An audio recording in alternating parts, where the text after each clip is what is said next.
So I'd like to introduce Mr. Mark Ritchie.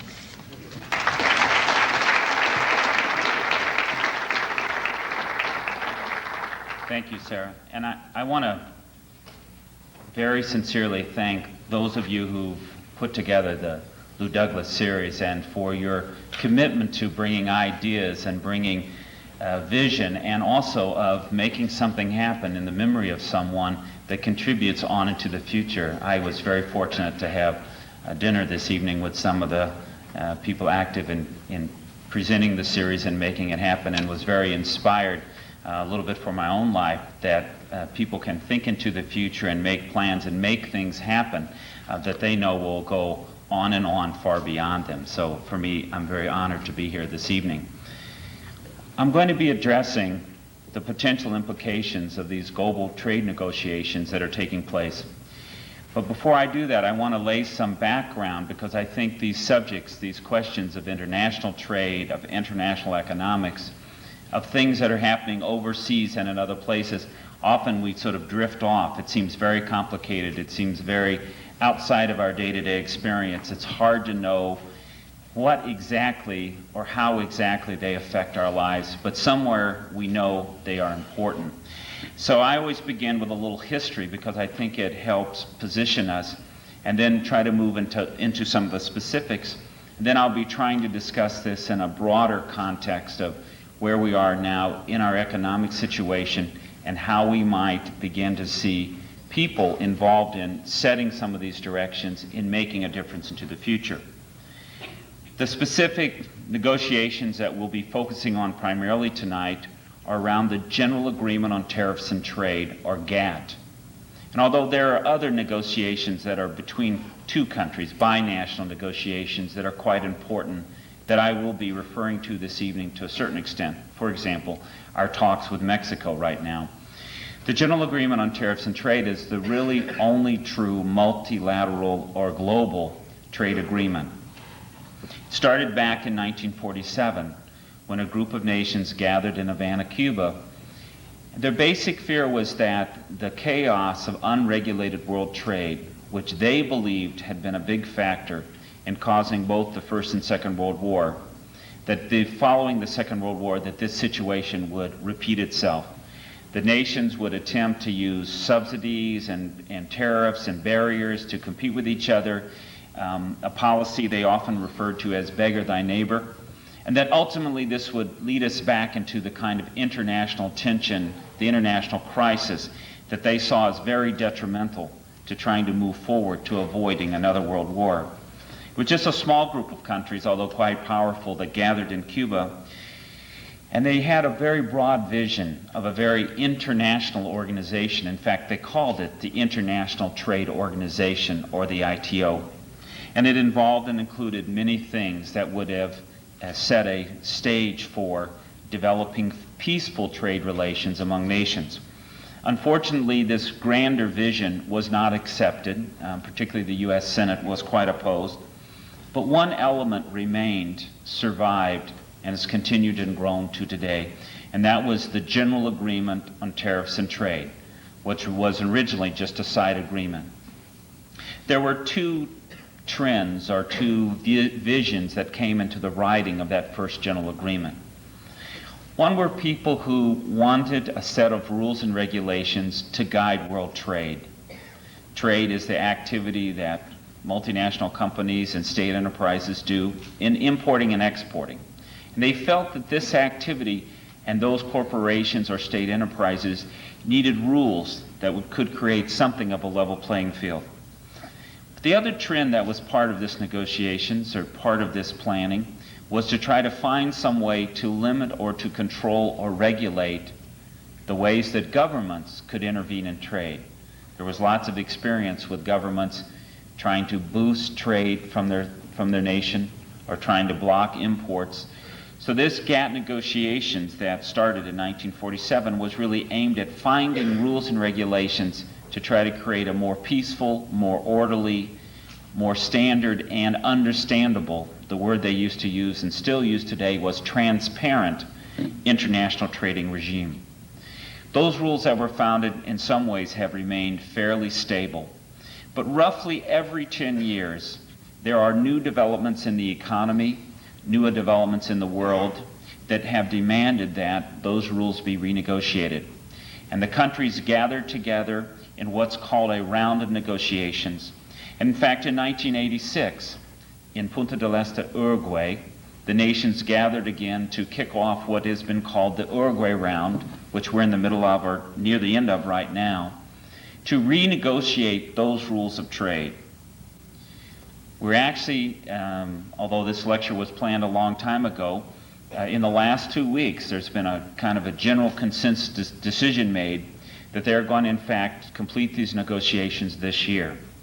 They've been in a lot of flux, there's been a lot of difficulty in moving them, but there's been a decision to move a final draft agreement during the first week of November, just 4 or 5, 6 weeks away, and to try to complete these negotiations by the end of the year or in January. And just to situate you in the time frame, once this agreement is completed, the White House has 90 days to draft it into implementing language for a bill. Within 90 days, that goes to Congress, and then Congress has 60 to 90 days to make a final decision, yes or no. So sometime between March and June or July of next year, we will see the culmination of this process that started in 1986. And it will, in many ways, set the terms of trade, but also the terms of economic development for the next 10 years or possibly longer. And there are many subjects in this negotiations that will have a great deal of impact on states like Kansas. For example, agriculture, or questions of states' rights, and some environmental issues. So tonight, before I go into the specifics and try to place this into the context of the lives of people here and things that you might be concerned with, let me go over a couple items about trade in general, because I think they'll help make these negotiations more possible to understand, but also make the trade debate and the economic debate around trade a little easier to follow. And so there are just two things I want to mention in this regard. There's sort of myths about trade, or perhaps myths is too strong of a word. But for example, the newspapers talk about trade as if it's between nations. We discuss the U.S.-Japanese trade imbalance, for example. Or we'll talk about farmers exporting to the Soviet Union. Maybe it's between farmers and nations. But trade is not between nations. Trade is an activity that carried out and conducted between and among companies and state enterprises, and almost exclusively very, very large corporations. In the old days, we used to use the word multinational corporations because if they're involved in global trade, they're obviously operating in several countries. I think the new and more popular phrases are transnational or global corporations, which really give you a different sense that they're not just operating in two countries, but many of them are operating at a global basis. So trade, and by trade I mean simply importing and exporting of goods and services, is not something that takes place between nations and therefore there are strictly national interests. It's something that takes place primarily between corporations, and so there are very specific economic interests that are interwoven with some of the national interests and other questions that are there. The second is that trade has gotten to be part of the national presentation of mom and apple pie. And more specifically, things like free trade and free enterprise and free market have gotten to be terminology, ideology, things that have very little content anymore because they're just sort of accepted. But I think we have to be a little more in-depth, a little more complex in our understanding. Trade is a very important thing. I need coffee every day, frankly, and we don't grow coffee in the United States. There are geological and geophysical and climatic and other reasons why we produce different products in different places, and the exchange of those goods is very important. But not all trade is positive. The trade in human beings or slavery was something that went on for hundreds of years and finally has been stopped or more or less stopped. The trade in drugs is something we're not very interested in. Trade and trading practices that damage the environment, the tearing up of a rainforest or some other activity, or trade that impoverishes one nation or one region or one community for the benefit of some other, is also not something that is automatically positive. In fact, it's something that has to be examined. So when I'm speaking of trade tonight, it's about an activity, importing and exporting goods and services, done primarily by very large corporations, and it's something that has to be examined and examined very carefully to be certain that the values, the perceptions, the principles that we want to see embodied in our economy are in fact being carried out in the transaction of that trade. My last little pre-warning is that these GATT talks, although they're close to being done, are not quite done, and they're conducted in secret. It makes it very difficult sometimes to know exactly what's going on, and because the final draft won't come until November, and then there'll be December or January for the final signing, we can't say with absolute certainty what will be in. But we've had 5 years at least now of negotiations. We have lots of access to public statements and documents. So I feel like, with a little warning that it may not be exactly as I present in the final analysis, that we have a very, very good idea right now of what's likely to be included. And so we can begin to speak with some certainty about perhaps some of the positive and some of the negative things that are likely to be in those negotiations. So let's turn to the agriculture part of the talks. They are only one of 14 areas, like textiles and manufactured goods and tropical products, but they're by far the most contentious, and they're also probably the most important in terms of the day-to-day life in Kansas and in the entire agricultural Midwestern states. And for the first time in a number of GATT negotiations, the rules of agriculture within GATT are very much being challenged and are very likely to be changed significantly. I want to tell you what the current rules are, because I think that can help inform us about some of the changes that we could possibly see in these talks.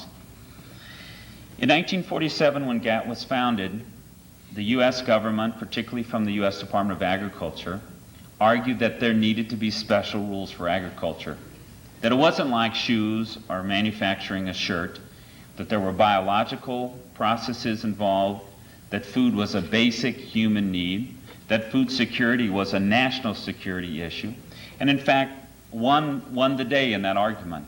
And there were some special rules created for agriculture. Although GATT, in its normal rules, prohibits the limiting of imports and exports quantitatively, it allows for an exception for agricultural products. If a country is facing a famine, governments are allowed under GATT to place a limit on the ability of corporations to take grain or other basic foods and ship them out of a country. At the same time, governments are allowed to restrict the import quantities or to restrict imports of agricultural products. And this is actually a mechanism to help the functioning of domestic farm programs. In the 1930s, we discovered that in this nation, a very productive agriculture nation with a relatively small population base, we were prone often to overproduce. We had giant surpluses that build up, and so we implemented programs of supply management. But it wouldn't make sense, and this was the argument made in 1947, to ask U.S. farmers to restrict their production if the borders were open to unlimited imports. It would be an untenable and impossible situation. So the GATT says you can't restrict imports and exports, but it allows an exception in agriculture. The second part of GATT that was a special rule was that GATT normally prohibits something we call export dumping or the use of export subsidies. In the old days before GATT, it was quite a problem. The governments would take an industry that they felt they wanted to develop, and the government would use money, public money, to lower the price of those products and to push them into international markets, and creating a lot of chaos and a lot of unfair competition. In agriculture, it was decided to allow them a certain amount of leeway for the use of export subsidies. And this is a procedure that's gone forward. Now, these two rules were special rules. There have been good and bad parts of them. But in general, the agricultural world has changed so much that most of the rules and the exceptions to the rules aren't necessarily relevant today. For example, in 1947, Europe was in a very difficult agricultural situation. Much of their production had been destroyed. There were many people hungry. They had been through 2 world wars. There was a whole different emphasis. Japan, likewise, had seen hunger, very severe hunger, very difficult situation coming out of the war.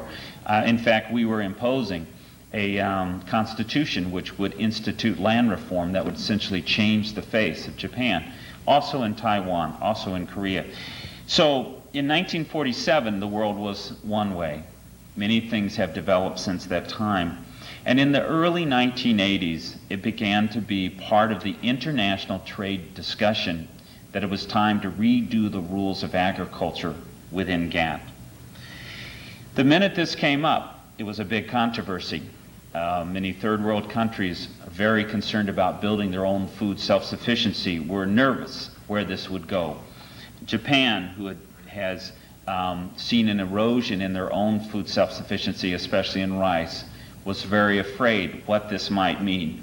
In the United States, the farm organizations were also very nervous, and in Europe you could see a tension building.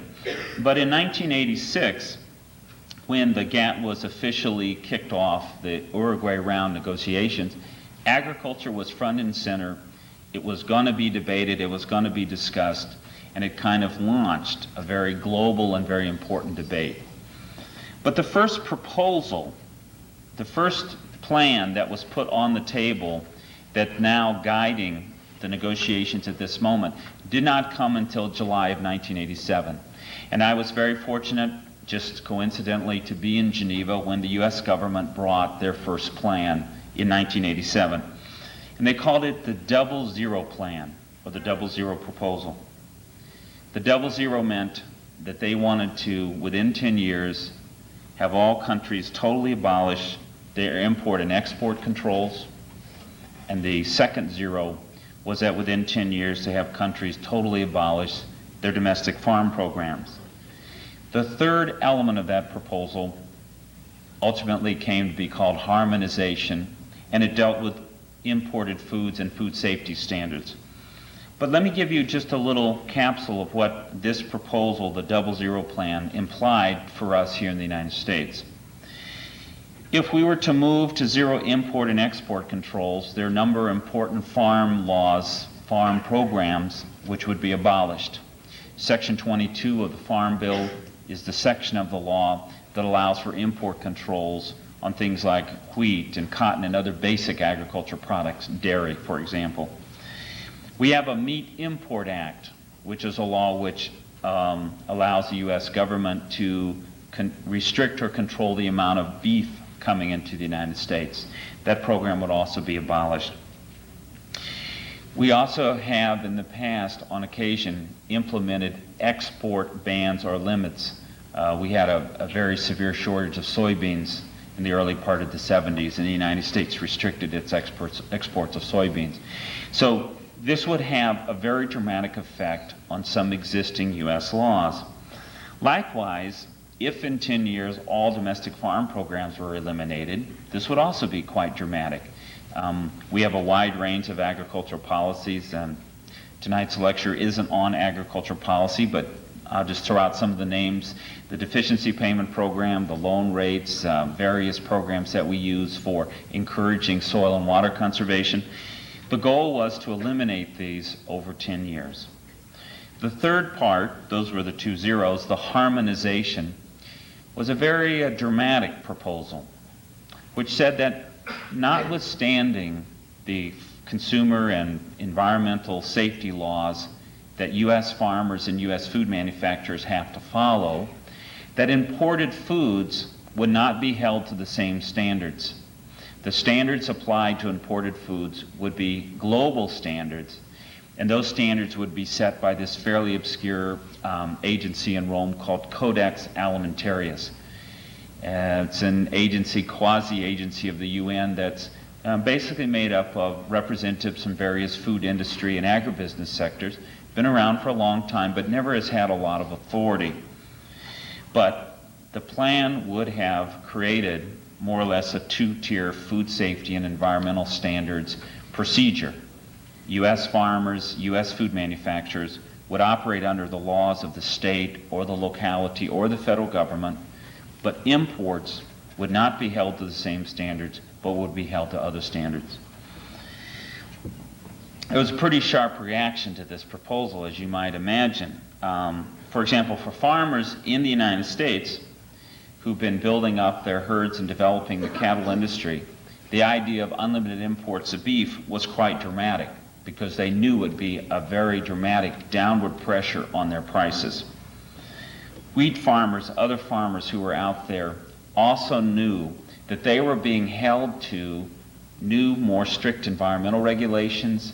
They were facing changes in the tax structure, workers' comp laws, Social Security laws, minimum wage laws. In other words, they were being led into a new environment for farming that meant that their cost of productions were going up. It simply cost more to farm if your taxes go up. It simply costs more to farm if your environmental regulation is made more strict. But other parts of the world where these regulations were not being implemented were gaining a very sharp, quote, competitive advantage. And that if the U.S. borders were open, it meant that farmers here farming under one set of rules would have to face competitions from products from places farming under a different set of rules. It was most dramatic in the area of fruit and vegetables because many of the chemicals that we've banned in this country, Alar, for example, which used to be used on apples, DDT, would have been allowed to be used, and foods with residues of those chemicals would have been allowed to come into the United States under this proposal. Just for example, on DDT, the Codex Alimentarius standard would allow residues of up to 50 times higher than U.S. standards on DDT to come into the country. So you can imagine there was quite a sharp reaction also from consumer organizations and from public health groups. But there were groups in the United States who supported this proposal. For example, companies that produce farm chemicals, like the part about abolishing farm programs, because they knew farmers would be forced to go fence row to fence row, and if you're farming your whole field instead of a part of your field, you're going to spread more chemicals. People who were buying raw materials like sugar, like Mars candy or Pepsi Cola, or Burger King or McDonald's who were buying hamburger, were very, very positive about the idea of opening the U.S. border. Burger King, which is in my hometown in Minneapolis, Pillsbury, they were very clear that they can produce beef extremely cheaply on rainforest land in Central America and South America. And if the U.S. border was open to unlimited imports, they could bring in beef from rainforest land and force U.S. cattle farmers to compete head-to-head. Their idea wasn't to raise all the beef for the United States down in Central America, but was to raise enough and bring it into this country to create this price competition situation. So you had people strongly in favor of this proposal. In fact, much of this first double zero plan was written by policy planners and economists in some of the biggest agribusiness corporations. And one of the most important of those, Daniel Amstutz, who was a CEO of the commodity division of Cargill Company, went into the USDA and then went to Geneva as the U.S. negotiator to promote this proposal. So there were people very strongly in favor of this proposal, not necessarily the farmers, but very powerful interest. Now, of course, there was a sharp reaction from farmers and consumers in other countries as well. We have very good food safety standards, but frankly, they're not the highest in the world. The Nordic countries were very negative to the idea of having to lower their standards on things like DDT and other potential pesticide problems. Farmers in countries who had gained land as a result of land reform in Taiwan and in Japan were very afraid that this would lead ultimately to a reversal, and their farms would be lost and they would be consolidated into big farms. Countries who had been hungry after the Second World War and developing countries of the Third World were very nervous that if they weren't able to protect their own borders and build up their own farmers, that they would find themselves dependent on imported food, and that imported food one day might double in price and they wouldn't have the money to buy it, or one day might just simply shut off because North America had a drought for 2 summers, as we did in 87 and 88. So there's a lot of negative reaction. And the U.S. government heard that negative reaction, and they went back and redrafted their plan and came back in October of 1989 with a second proposal. Instead of calling for simply abolishing all import controls, they had a new idea which they called tariffication. The idea was that countries would abolish their import controls, that was the same, but if a country wanted to protect their farmers, they could impose a tariff at the border or a tax at the border. And the hope of the U.S. government was that that would be phased out over 5 to 10 years. Now, it meant that governments had a lot of flexibility to decide to protect their farmers or not. It also meant that the ultimate goal was still the same, to open borders to unlimited imports, but it was a different way of presenting it. Instead of proposing simply that all of the farm programs be eliminated over 10 years, they came back with a new proposal that said, well, you have to eliminate the farm programs, but if you want to, you can replace them with checks from the government, which they called decoupling payments, basically welfare payments from the central government. Of course, if you're a poor country, this is not really an option. It's kind of a limited.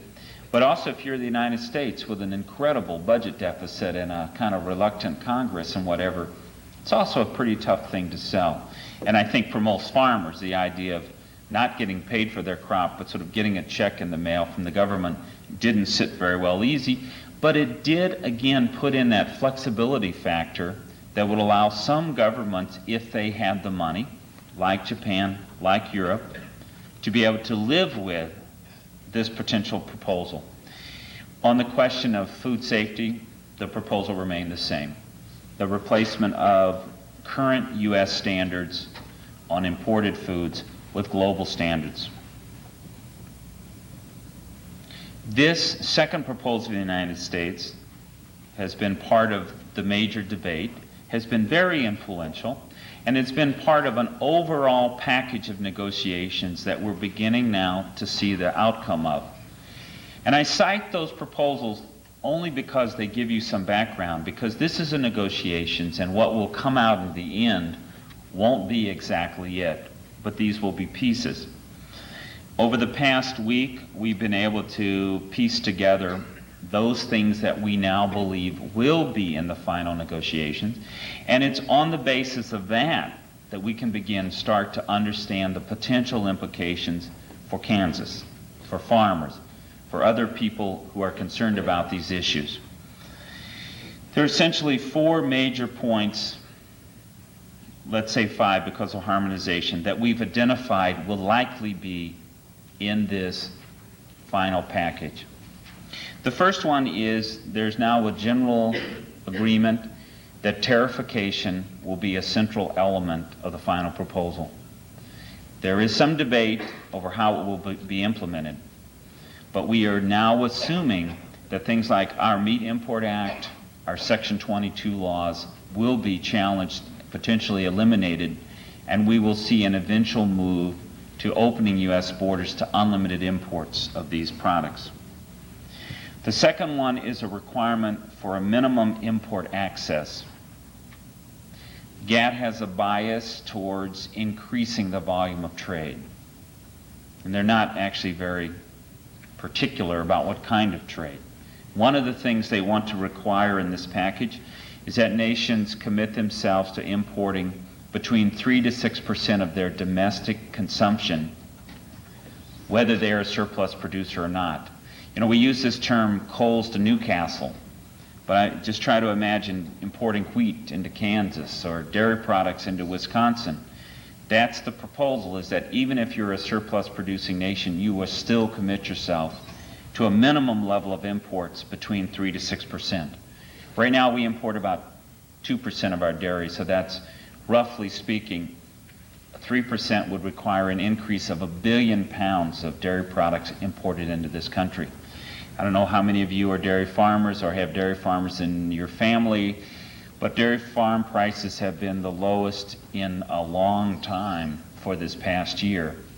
To increase the U.S. dairy supply by 1 billion pounds through the course of these negotiations would have a very dramatic impact on the possibility of recovery in that industry. The fourth point is on the question of export subsidies, which are a very contentious issue. There's a lot of debate about them. What they're going to propose is that export subsidies be restricted to a limited number of bushels. Export subsidies can be expressed in dollar amounts. Export subsidies can be expressed in dollars per bushel of subsidy, but they also can be expressed in terms of the total quantity, let's say, of wheat that can be subsidized in the export. As far as I know, this proposal will basically only limit the number of bushels that you can use an export subsidy on. It will not limit the total dollar amount or the amount per bushel. So in some ways, we're not going to see any real improvement in terms of this very crazy world situation where wheat that cost us $4 a bushel, we sell for $2 or less in the world market. The final part that we are being told will be included is, again, the harmonization on the food safety issue, and there seems to be no change. Now let's try to break those out a little bit and look at the impacts and implications. If, in fact, we eliminate the Meat Import Act, we will see more beef coming into the United States. Now, that will certainly displace some of the market for U.S. cattle producers. But the main impact is going to be downward pressure on prices. And in any case, the displacement of some of that market will also mean a loss of market for U.S. produced feed grains, because some people grow corn and they run it through these animals. There will be an overall negative impact on the market for feed grains, but also on the price of feed grains as well.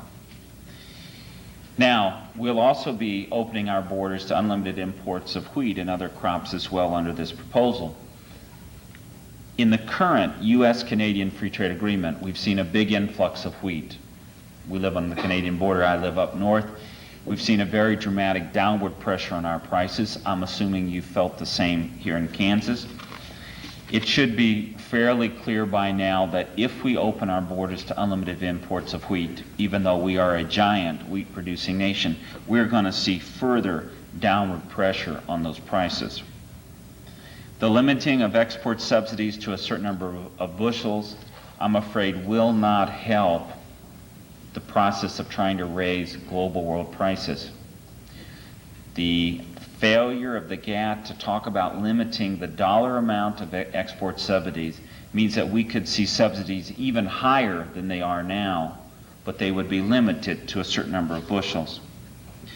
The question of minimum access, I know on dairy it would at least be a 1 billion bushel increase, but how much more beef would we have to import to reach 6% of our domestic consumption, and what would that do to our prices? How much wheat is that, and how much of Kansas wheat would be displaced? It's a very serious matter to say that nations must import a minimum amount to their domestic consumption.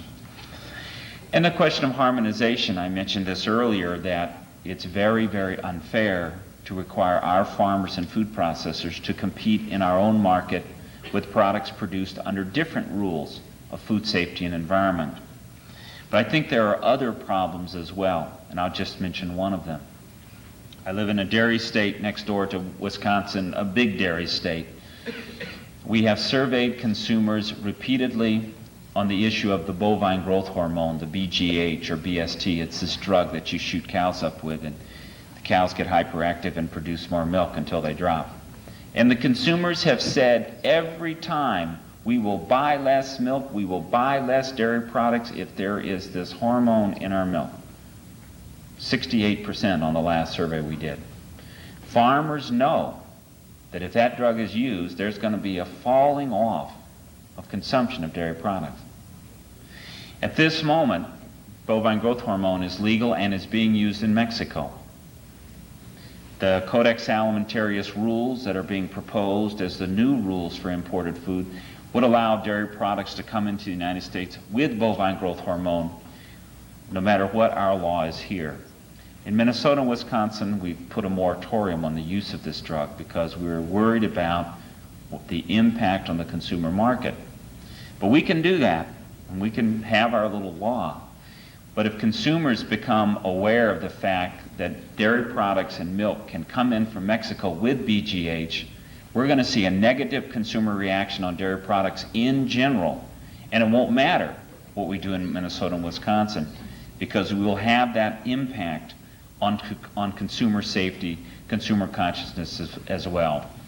I have friends who work in Texas, and already, because of the differences in pesticide standards as currently applied, they are surveying consumers around the country, and when they see a box that says Texas, they think of it as potentially having more dangerous pesticide residues than, let's say, if it's a box of tomatoes from Missouri or someplace. Already, consumers are thinking into the future, and they are beginning to react negatively because they know that there are changes happening at the borders, that there will be changes in the way food safety is approached, and possibly this will lead to more problems or more dangerous situations. So the harmonization proposal may create some unfair competitive situation for U.S. producers. I'm sure it will. But I think a bigger danger in that proposal is what it might do in terms of eroding consumer confidence in the food supply. Now, if you add up some of these impacts that are directly on agriculture, especially lower prices and erosion of markets, that's on the negative side. If you try to look at the positive side, you're trying to find places where the U.S. will find new markets, new opportunities to sell overseas. One of the problems is that the nature of this agreement that's about to come public is that it allows all this flexibility for other countries. Japan and Europe are the world's two big markets, and they fundamentally decided to protect their farmers, their rural communities, and their food security. And they are not about to open their markets or to abolish their farm programs or to create these new wonderful opportunities that some people try to convince us are out there to be had. So we are moving down a path of opening up our market, but we're not simultaneously on a path that's going to guarantee us other gains in other places. And when I discuss this problem with the people in Washington at the U.S. Trade Representative Office, they say, yes, it's, agriculture is really going to get hurt. But we're going to get all these new jobs in the service sector, like banking. And it's, it's interesting if you're in New York City and you're a recently unemployed investment banker because of all this crime and corruption, but it does not help Kansas. It doesn't help Minnesota. It doesn't help Iowa. They do their trade-offs in such a macro way that they've lost sight of what it is in people's lives. You cut the price of fat cattle another dime or 25 cents, and the state of Kansas is going to have a financial crisis that makes the current fiscal difficulties look very easy. You cut the price of dairy products in Wisconsin another 50 cents or 75 cents, and it'll be very difficult to keep people on the land. Those cattle are going to get sold into the fat cattle market, and you're going to see real chaos down in Kansas. You can think through the impacts of some of these proposals and think about Kansas and life in Kansas. You can begin to be more precise about what might happen and to be more clear about it. But let's take it a step further. Let's say prices come down and people have lower incomes. A couple things happen. One is folks don't pay taxes, particularly if you're farming. But also people become often expenses on the government payroll. folks are on welfare, on food stamps. But more importantly, if you see a reorganization of the economy so that some people lose jobs and some people gain jobs, when you move a job or lose a farm out of the state of Kansas, you lose a taxpayer. And all of you that are left are going to have to pay higher taxes or face more cuts. It's as simple as that. When our nation organizes a trade agreement with Mexico that allows factories to move to Mexico, Ford has got 11 or 12 factories down there, and if they can build cars there, they can build small airplanes there. We might get a little bit cheaper cars, maybe, but we lose all those taxpayers. We might get a little bit cheaper cars, but we're spending money out, increasing our trade deficit, and the one result we know of our trade deficit is long-term higher interest rates. If you're trying to buy a house, if you're trying to pay off a car, if you're trying to keep your credit card current, interest rates really matter. If you're living in this state, tax rates really matter.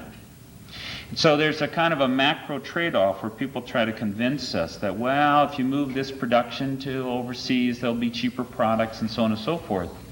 But they don't ask the question about what will it do to the life of somebody in Manhattan, Kansas. But let's leave the micro for a second and let's try to look at some of the bigger questions, because in the attempt to be so global in the economic discussion, they kind of miss some of the main issues, like the environment. Yeah, I'm concerned about DDT on my food and on my food that my kids eat. And I have to take some precautions, wash my food, that kind of thing. But I'll tell you why I worry about DDT. It's not because of the produce. I could not eat strawberries. But when we start allowing more food into this country with higher levels of DDT, that's going to result in the increased use of DDT somewhere in that production. And what does that mean?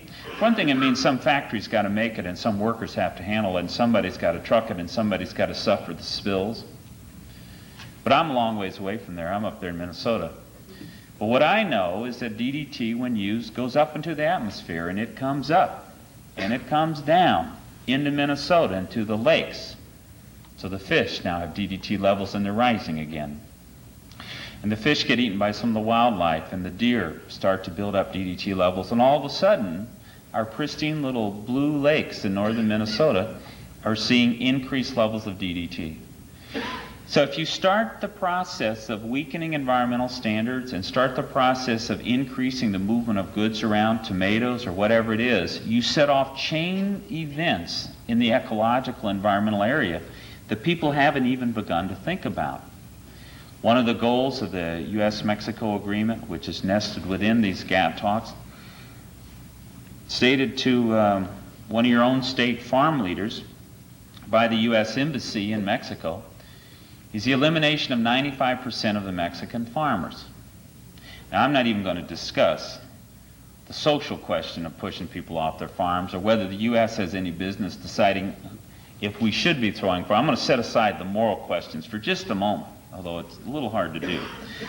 And you got to say to yourself, okay, you get rid of 95% of the farmers, what's left? A few farmers farming very huge sections of land in a monocultural way, industrial type farming. Now, there are a lot of problems with that we've come to see in terms of loss of genetic diversity, in terms of problems with certain diseases and long-term instability. But overall, it's kind of against the global trend. Around the world, in Soviet Union and in Eastern Europe and in Algeria and Zimbabwe, people have tried collective farms and corporate farms and gigantic industrial farms, and they don't work. But somehow we seem to be negotiating a trade agreement, we seem to be operating a U.S. agricultural policy that has us kind of headed down that path. And so we have to begin asking a few more questions. If these giant farms haven't worked in other parts of the world, why do we want them here? Are we smarter than somebody? Did they miss something here?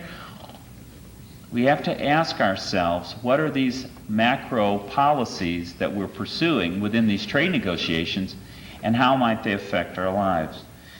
One of the things that we also see in the course of trade negotiations when they're resulting in prices being pushed downwards for example, the U.S.-Canadian agreement pushed down the price of wheat for us, is that farmers find themselves in a situation where, facing lower prices, they try to increase their production on the land to make up in higher production for lower prices. Generally, what that means is more intensive use of chemicals, and generally there are long-term environmental implications of that. We happen to produce and sell fertilizer so cheaply in this country that even as prices fall, it's economically advantageous to intensify our use of chemical fertilizer in hopes of getting a big yield, in hopes of keeping up with this treadmill. So there are lots of implications in the long term in the environmental arena that aren't even really considered. There are consumer implications. There are other concerns that have to be thought about as we begin to lay out the balance sheet on a negotiation. Because when you get all done with these talks, you have to sit down and evaluate, is this final agreement on balance a positive thing? And it's tricky, because you could say, well, we created all these new jobs on Wall Street and, we lost some jobs in Kansas, and, well, it's a wash. Might be a wash for some people. It's not a wash here. So as we begin to add up and divide, add up and multiply, add up and subtract, we have to be clear about what these implications might be. I want to give you a few other details of these negotiations beyond agriculture, because there are other parts of these talks that also have implications for you. Remember, I don't know if I mentioned there were 14 areas. Agriculture is only one. But there have been some fairly significant decisions made in other areas. For example, a fairly clear decision to open the U.S. market to increased imports of textiles, increased maritime penetration by other countries, and also increased of steel, lumber, and coal and other raw material imports. So those industries, which aren't necessarily big ones in Kansas, but they are clearly going to mean the displacement of jobs in those sectors out of the country. And in some sectors, textiles in particular, this is an industry that's primarily involved with workers who are immigrants, recent immigrants from Mexico, from the Caribbean, from Southeast Asia. And so we're going to see a very big impact on employment for some of the sectors who are the most economically disadvantaged. A second area that's been decided is that government procurement programs that encourage governments to buy Kansas or to buy USA, are going to be declared illegal under the GATT procedure. The idea behind that is that countries everywhere should have the same access to all the same markets. It doesn't matter if a company in Germany is thousands of miles away and the workers there don't pay taxes into the state of Kansas. GATT believes they should have the same right to bid on a contract for the Kansas schools as a company right here in Manhattan. A third one is questions of trade-related investment. The GATT proposal that's coming out would restrict or limit the right of governments, federal and state, to control capital investment. For example, there are states with laws that prohibit foreign ownership of farmland. There are states with laws that limit corporate involvement in different sectors of agriculture. Those would be subject to challenge and potentially being overturned by the GATT procedures. I think one thing that's probably a major issue that overrides all of these is that under the current GATT, states have a right to do many things on their own initiative outside of the general GATT rules. Something we call the states' rights loophole that says states ought to do what the GATT rules say, but we can't make them. The current proposal that will come out in November says that states can do what they want to do, but if they're not in compliance with GATT, the federal government is liable to pay compensation to any other country who feels they've been harmed in a trade way by that. It doesn't take long to figure out that Congress, before they go paying fines to some other country because California wants to have some kind of a goofy pesticide law, they're going to pass federal preemption. And in fact, it was told to me the last time I was in Geneva that the goal of this change was to encourage Congress to begin passing more preemptive legislation.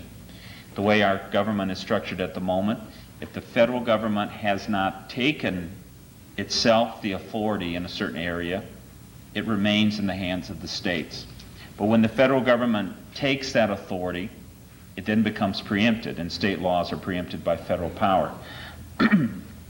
I think we've been around centralized government and big government long enough to know that our bias in this country, which is to keep power as local as possible, is the right bias. That allowing the federal government to preempt power after power after power does not serve our nation very well.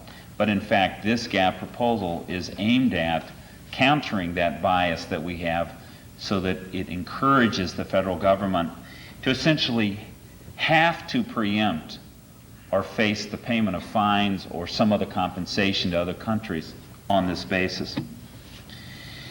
All of these things add up to a very large package. And I'm sure in that 450 pages that come out in November, we could flip through it and find some specific things that will be very good for specific companies in Kansas. I'm sure we could do that. It'd take us some time. It's really technical language. But the key thing is that GATT is about these specifics, but it's about the general. These trade negotiations have become a way for the executive branch of this government to overturn laws that they don't like. And I'll give you an example. The Bush administration and the Reagan administration before them bitterly opposed a law called the Marine Mammal Protection Act, which Congress passed to protect dolphins and other marine mammals. And it said that American tuna fishermen couldn't fish for tuna in a way that killed millions of dolphins. They had to stop using certain techniques that they were using that was leading to the extinction of dolphins. And they forced them to stop. But the law also said that, to be fair to American fishermen, they shouldn't have to compete in the U.S. market with tuna caught by fishermen from other countries in ways that continue to kill the dolphins. And this is a very special case because one part of the ocean, in the eastern Pacific, the tuna and the dolphins swim together for some reason. And if you go there and you look for the dolphins, you can catch millions and millions of tuna. And this is where the dolphins are normally killed.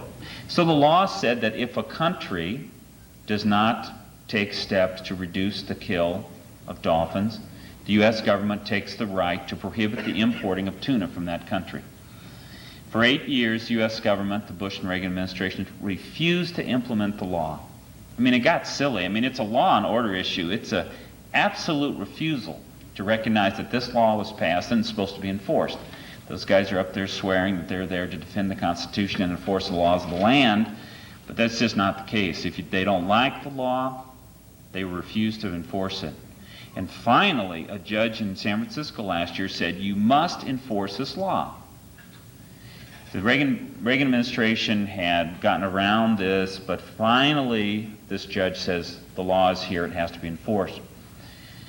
Mexican tuna was blocked in the enforcement of the law because Mexico remained, and still remains, the only country that refused to stop killing dolphins in the course of this catching of tuna.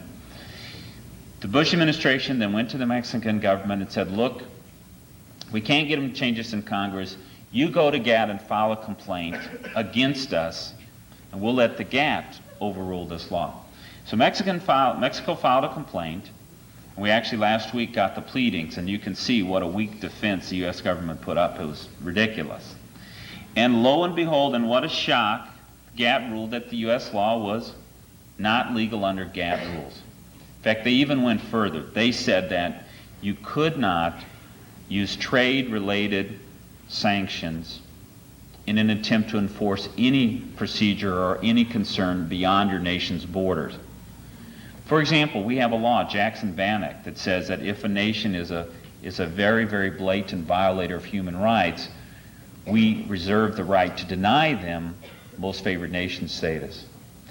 We have laws that protect endangered species. We won't allow the import of ivory tusk or other things for the purpose of saving elephants in Africa.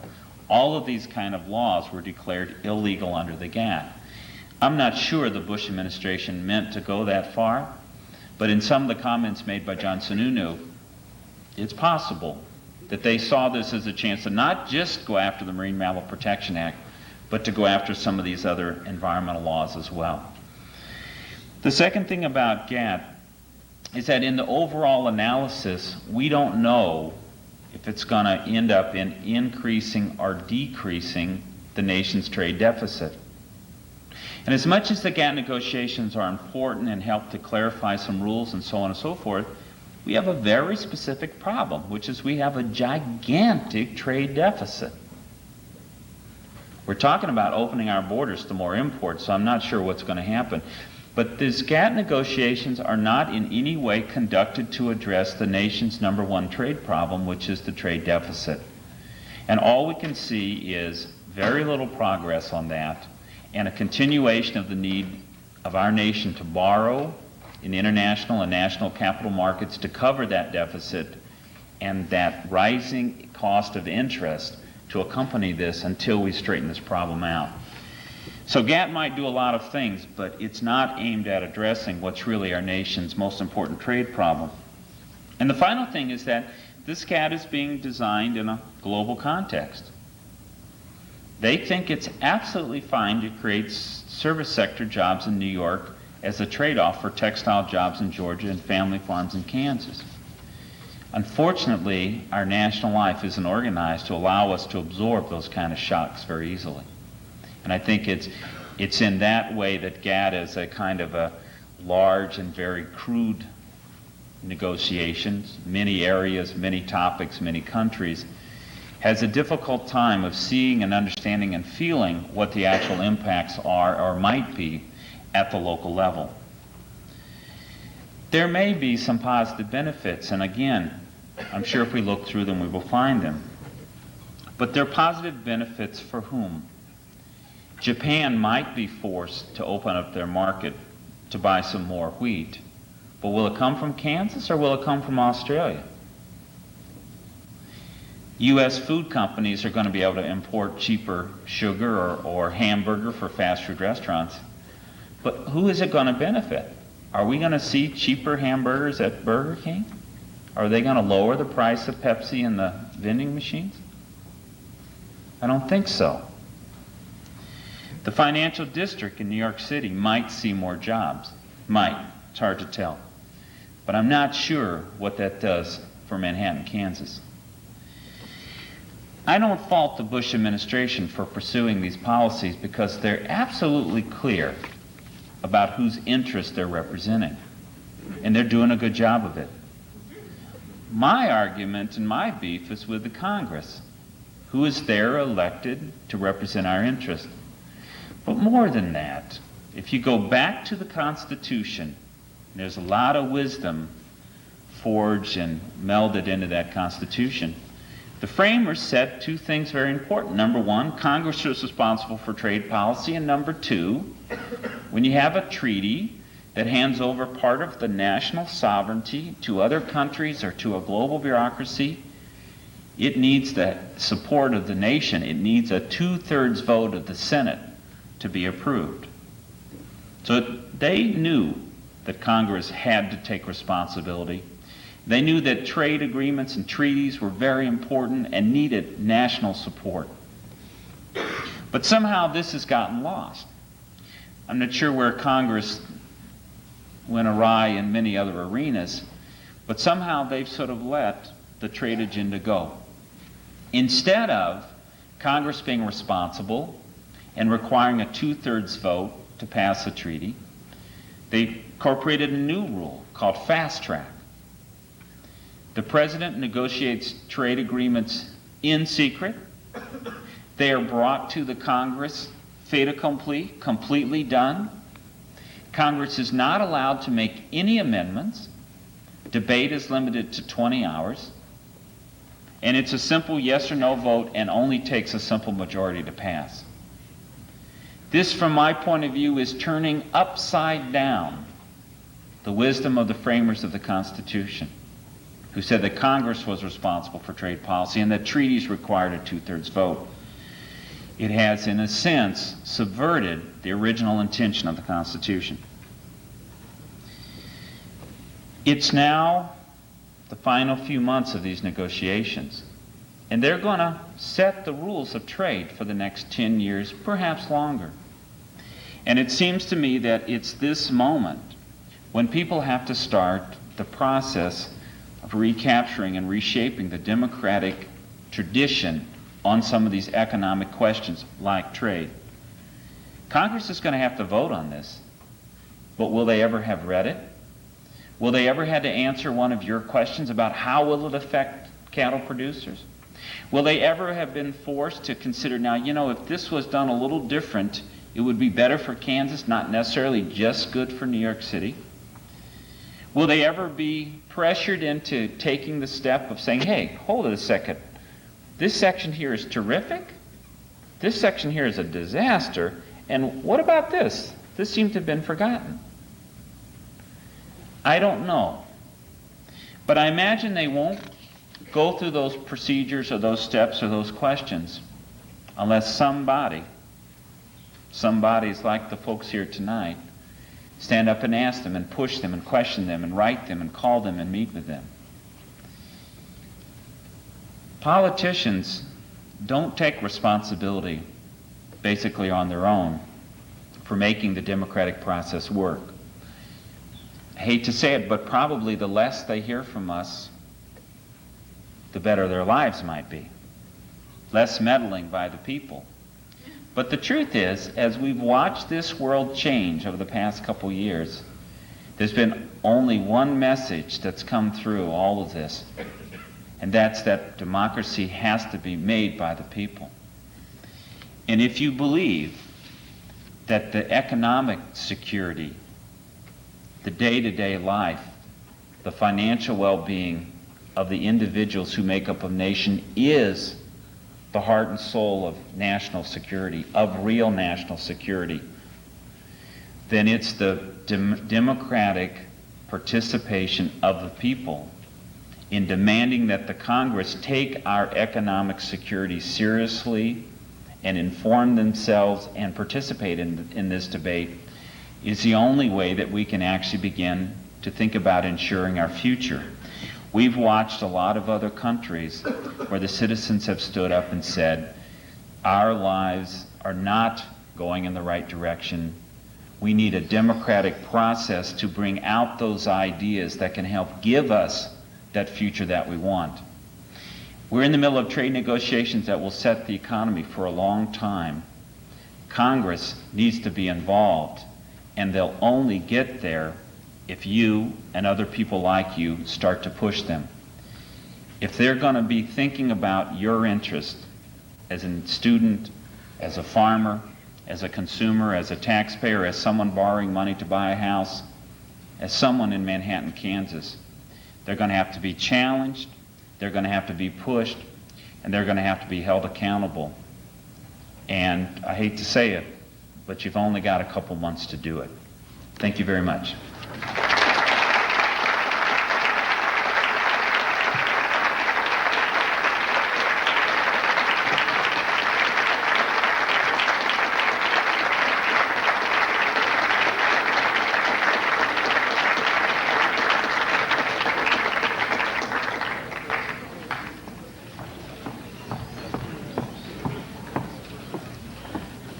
Mr. Ritchie has kindly, graciously offered to accept some questions. So, anybody have any questions for him? Great. Somebody in the back will come forward. Yes. I have a couple, but I guess the first one is, who are these nameless, faceless people down at GATT? Are they Cargill types like you mentioned before? So GATT itself is a secretariat. It's like a headquarters, and it has representatives from a lot of different countries, but mostly from your bigger industrial countries, primarily economists and lawyers. And the GATT negotiations themselves are conducted by trade representatives from each nation. So the United States, for example, has a U.S. trade representative, Carla Hills, who was a lobbyist in Washington, who's now our chief trade person. And underneath her are a series of negotiators by section. And those negotiators have private sector advisory committees that are part of the planning process for the negotiations. Some of them come directly from the industry. For example, Daniel Amstutz, who was our main agriculture negotiator, came from Cargill. Some of them have been there for a long time, who've negotiated over the years. But in each country, there are decisions that are made about whether these trade negotiators will come and go depending on the government, or whether they will be permanent, more like part of the civil service. What you find is that the countries who decide that negotiators should be part of the civil service have very professional, very clear negotiators who take orders. The countries who decide that their negotiators should come and go with governments and be part of kind of a political appointment process tend to be very unprofessional, not very successful, and very ideological and politicized. So when you walk into a room, you have many different kinds of people, different skill levels, different commitments, different lifestyles, different lifespans. And so the negotiations themselves end up reflecting that kind of, that particular combination. Here. You had some excellent points about, for example, safety standards that I really enjoyed. But I'm kind of weak about how a reduction in the number of Kansas farmers would mostly benefit Wall Street types. It seems to me that lower prices for food would benefit people who eat food, which is most people, and in particular poor people. And it also struck me as odd that you said that an increased supply of beef coming in from Central America would push down the prices of meat here, but somehow this same economic pressure didn't really apply to McDonald's in Mexico. And Yeah, finally, it's an excellent question. We'll talk about it. Yeah? Well, go ahead and do your final one. well, also it struck me as kind of interesting that you argue for the Kansas farmer, which I approve of, but at the same time, I can kind of see that when tractors first came out, you could argue that, well, sure, a few people at John Deere would get jobs, but think of all the people who are behind the plow, that are in touch with the land, that are going to be losing their jobs. And if we followed that sort of exclusively narrow local interest, we'd still have 80% of our population farming, and we'd be more or less a third world country. So these are slightly different, but let me try to take them one at a time. The elimination of farmers in Kansas would happen with lower prices at the raw commodity level, wheat, milo, sorghum. But to argue that this somehow will translate itself into cheaper prices in the supermarket or at McDonald's flies in the face of what our experience has been over the past 15 or 20 years. The price of dairy products, the price of other raw commodities have either stayed stable in current dollars or have declined. But the price of food and food products have continued to rise. And for example, dairy is a very particular one. We saw a 30-some% decline in dairy products in the last year and a half. And in my own supermarket, and I'm not shopping here, but in my supermarket, the price of milk, raw, just milk on the shelf, went up slightly while dairy prices were going down. Whether consumers are benefited when farmers go out of business has a lot of other features. What's the long-term implications of going from a family farm system to a corporate farm system from the point of view of competition and monopoly? In the old days, we thought of competition and antitrust in the realm of lots of farmers, lots of small businesses, lots of companies, lots of corporations competing. We now think of competition as sort of industries or enterprises big enough to compete with some giant Japanese corporation or something like that. So we've somewhat changed our definition. But consumers can find themselves impacted quite negatively in other ways if we see the end of family farming and its replacement with corporate farming or contract farming. And poultry, to me, is the number one example. It's 90% corporate now. And I don't know if you still buy chicken, or if you watch 60 Minutes, but it has serious health problems. Its taste is unbelievably bad, and it's really expensive. So there are problems with differing structures. And my biggest concern is that we're not consciously deciding that we want to go to corporate farms. It's just sort of happening. But your second question, which is about the dynamics of imported prices affecting prices to farmers, but not McDonald's, for me it's the same thing. I would love someday for some attorney general or some Federal Trade Commission to ask these companies, why is it that when the price of milk goes down or the price of sugar goes down, the price never goes down in McDonald's? And it's not a climate for asking antitrust questions or asking questions about restrictive business practices. But I think the answer that we would get in all circumstances is that the raw commodity component of highly processed food is now so small that it would take very giant shifts of prices to affect, let's say, the price of French fries in McDonald's. But for the farmer themselves who get that first price, that's where the impact comes. Your final question, which is about, I don't know exactly how to recharacterize it, but as we lose farmers, isn't that part of progress in some ways? I went to Iowa State University. I don't always mention that when I'm in other big 8 schools, but anyhow. And I had a professor bring in a kind of an outside speaker, a very famous ecologist named Kenneth Boulding.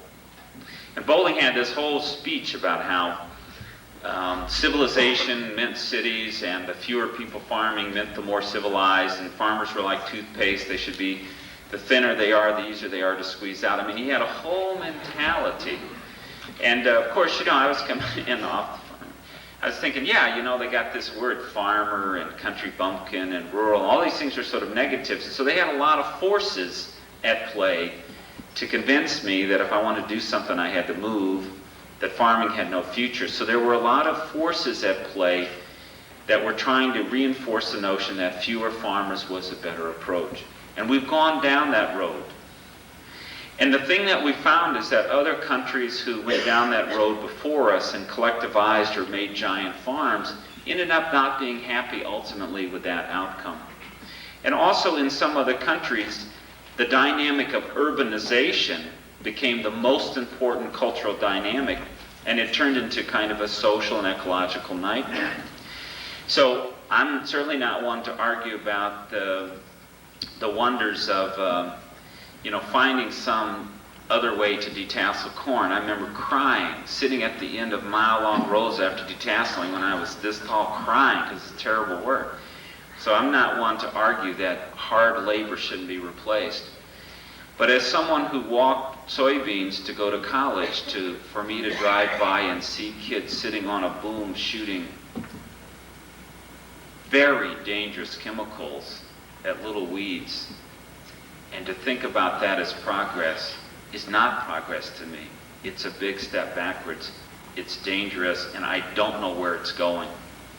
The fact that I was able to pay my way through college, walking beans and baling hay and detasseling corn in the summer, and I know that can't be done now, is a restructuring of rural economics that I don't think is a good direction. But in any case, for me, the issue isn't whether I think these are good things or not, is that as a nation we're headed down economic paths, economic strategies, economic planning that's not really debated by the public.